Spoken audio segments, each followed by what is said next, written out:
quelle est la mandature qui va parrainer en 2026? Pour nous autres, c'est les élus de 2026 qui doivent parrainer. Et pourquoi? Vous voulez élire un président de la République qui aura 5 ans à faire avec des élus, donc mis en place à partir de 2026. Si c'est ceux qui sont sortants, ceux qui sont finissants, qui vous parrainent et que vous gagnez, si vous n'avez pas la majorité qu'il faut à l'Assemblée, les 5 ans là, ça dit ce serait vraiment le calvaire pour cet élu.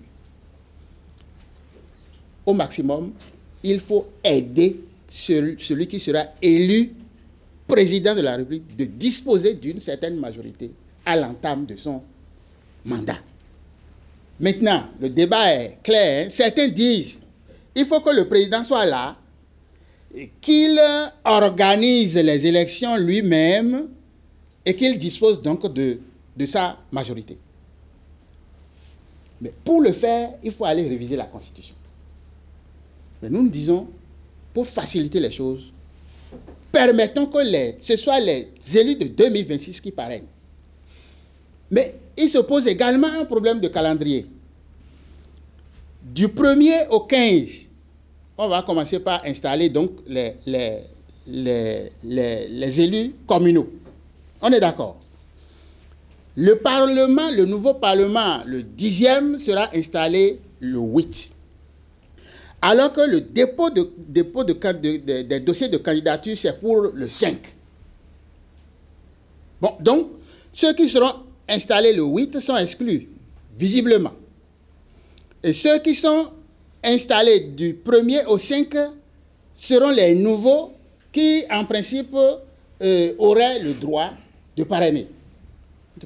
En 2021, nous étions nombreux à déposer les dossiers.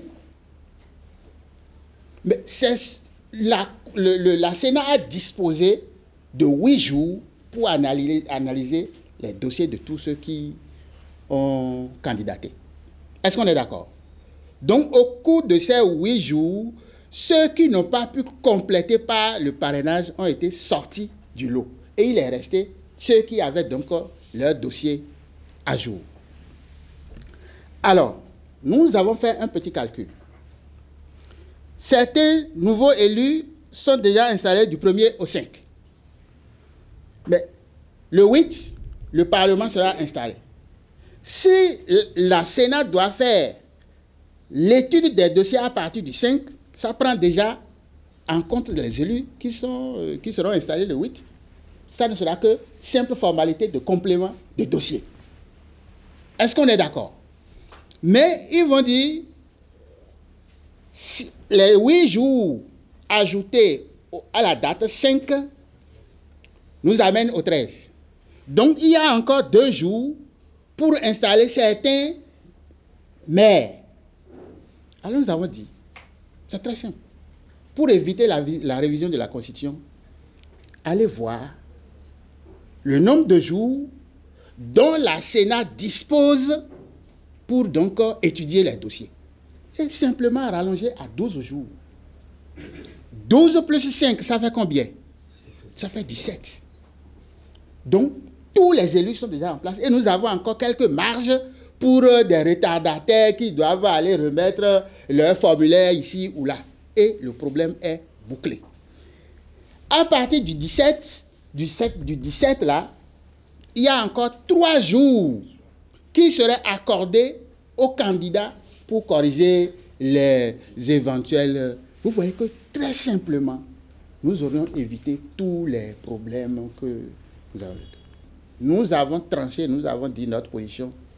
Nous sommes venus plaider la relecture du code et que, à l'étape là, nous, on n'a pas une position qui soutient la révision de la Constitution. Pour nous, on n'a même pas besoin d'aller là-bas avant de corriger les problèmes, les petits problèmes que nous pouvons corriger pour véritablement aborder 2026.